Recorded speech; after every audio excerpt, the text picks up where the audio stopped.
every single cactus in my collection.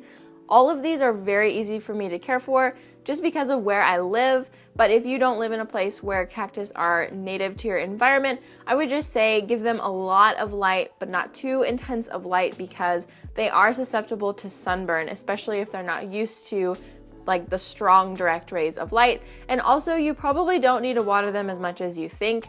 I sometimes will go up to 2 months without watering my plants, especially in the winter. And sorry, my plants, I mean the cactus. And especially in the winter, I cut down watering like even more, maybe only watering like twice during the entire winter. Definitely something to think about in your cactus endeavors. This is an aloe vera, and there are many different kinds of aloe. This is a medicinal aloe, which means that you can use this on your skin. You can use it for burns and things like that, but you can also use it for moisturizing. I will say that it has a scent to it, a very particular scent, and it kind of reminds me of BO. And the only reason why I think that or know that is because growing up, my parents had and still have the biggest aloe I've ever seen in my life. If I can, before I post this video, I'm gonna see if I can get some footage of it, because it is massive and it could be close to my age. So anyway, my dad used to use it for like sunburns and on his cuticles, or I think like he'd put it on his face sometimes, and it just had a very distinct smell. I always knew when he was using it. So you can definitely cut off one of these arms and, you know, just like use the sludge that's inside of it. And then if you don't use everything that you need, you can just put it in a cup of water and preserve it for a little bit longer. It's definitely not gonna last forever, but you can keep it up to like a couple days. Think like cut flowers length of time. It is one of those plants that I overlook all the time and I don't really put much thought into, but it is really nice, especially in the summer when I get a sunburn or when I just want to moisturize naturally. The next plant that I'm going to talk about is another prickly pear. I don't remember, oh wait, it's called a sunburst prickly pear. And I know that my friend Nicole found this at a big box store, I think Home Depot in Phoenix. So definitely these might be more accessible to you if you like this plant. So this is one that I repotted in a collab video with Adam and Nicole, and I still have it. I love this plant. It's so beautiful. It really does not ask for much from me. And honestly, I think I've watered it once since that video. Like I watered it to water in the roots after repotting it, and then after that, I haven't even touched it, and it's been really happy. So definitely would recommend this one if you like Opuntia prickly pear. So let's talk about my first cactus variety box I ever made. And just, oh my gosh, every time I look at this, I get so excited because it is so, so beautiful. I love all of the different cacti and succulents that I put in it. It just feels so dynamic and just like perfect for the size of box that it is. Everything has grown taller, but nothing has grown out with the exception of like this succulent here, which I'm not even sure why or how this thing is still alive, but it was actually a wedding favor from someone's wedding that I went to, and it turns out like a lot of people didn't take plants, so I honestly took like 7 and put 2 of them in here. Actually, there's 3 from that in here. This right here is an echeveria, and it is an echeveria that will turn purple if it has a lot of light, and you can see that it is kind of having a purple hue, but not super, super strong. All of my cactus actually sit in my western facing patio, so they're getting afternoon light, but it is also dabbled like through trees. So these are not getting as much light as I would prefer, but also there's really not much I can do because that's my only outdoor space, and the trees are actually really great for privacy since I said I live on a busy street. Behind this, kind of hidden, is a pincushion cactus, and I picked this up. I was going to give it to somebody else, and then it was just taking forever to get together, so I just decided I was going to keep it, and I don't regret that. The intentions were there. I picked that one up when I was in San Diego last year, and I'm really glad that I did. I think it's so cute. This one back here, I think, is like a zebra succulent. I don't know the name on it. I will try to get an ID. But anyway, it is really, really lovely. It feels like snakeskin, and I'm just kind of freaked out by it, honestly, but I think that it's cool still, so I have it in here. It is like sort of hidden in the back, so you can't really see it very well.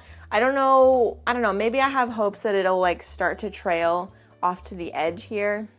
who knows. Next to that, I have this really, really tall, it actually comes up to like, you know, maybe an inch past what you can see on camera, and that is a white ghost euphorbia. I have a lot of white ghost euphorbias, and the reason being that is probably my favorite euphorbia because it's so beautiful and so striking, and they grow so fast. Euphorbia are such a rewarding plant to keep because they grow so much. As you can see, this one back here I will get to in a second, but that is a almost 5 foot tall white ghost euphorbia. It's growing really, really fast, but I would really like to see it start to branch off more at the top here. I'm not sure when that will happen, but I have talked to people at my local nursery and they said that it will happen eventually. And after seeing this one, I'm confident that it will. I'm noticing on this one that there are like pretty long sections without branches in them.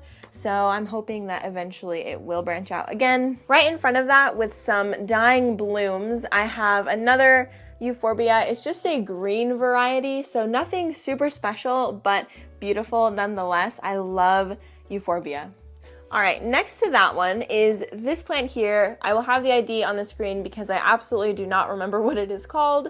And this is not really grown too much. This is another little succulent that came from the wedding and it's doing okay. I think that it's starting to make little like rosettes on the top of it, so it must be happy, but I've never been particularly good at succulents, and that's just something that I have accepted. If they die, they die, and there's a few in here that look like rough. I do my best, and if they want to die, they want to die. Next to that, I have a red euphorbia, and I love this one. I actually got it at a plant swap, and it was this tall when I traded for it. And so it has nearly tripled in size. And I especially love that the blooms on these are like little leaves, and that one has like purple leaves. And actually, I forgot to talk about this one, but this is one of my favorite cactus, just in general. This is definitely like in my top 5. It's called a totem pole.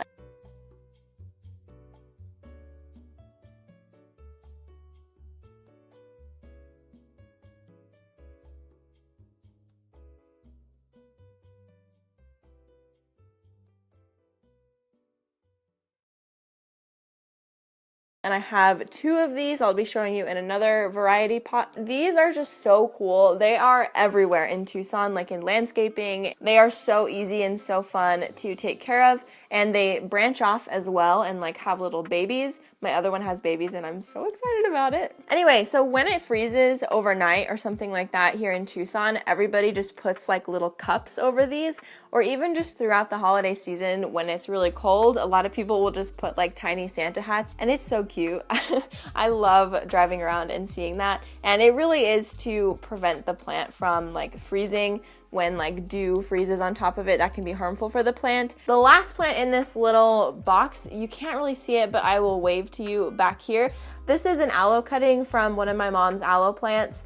They have so many, like I said, they have a huge one. All right, I'm going to quickly touch on this plant. It has been featured in quite a few of my videos because I love it so much, but this is just one of my ghost euphorbias. It is really tall, and I planted it at the same time as I planted the one that I just showed you in the little box, and I just wanted to quickly show you again, and we've seen this plant a lot. I'm really excited for it to branch out again, and yeah. Oh, I forgot to say where I got this. I got this and the piece that was in the previous box from a nursery that was shutting down in California when I was on that trip.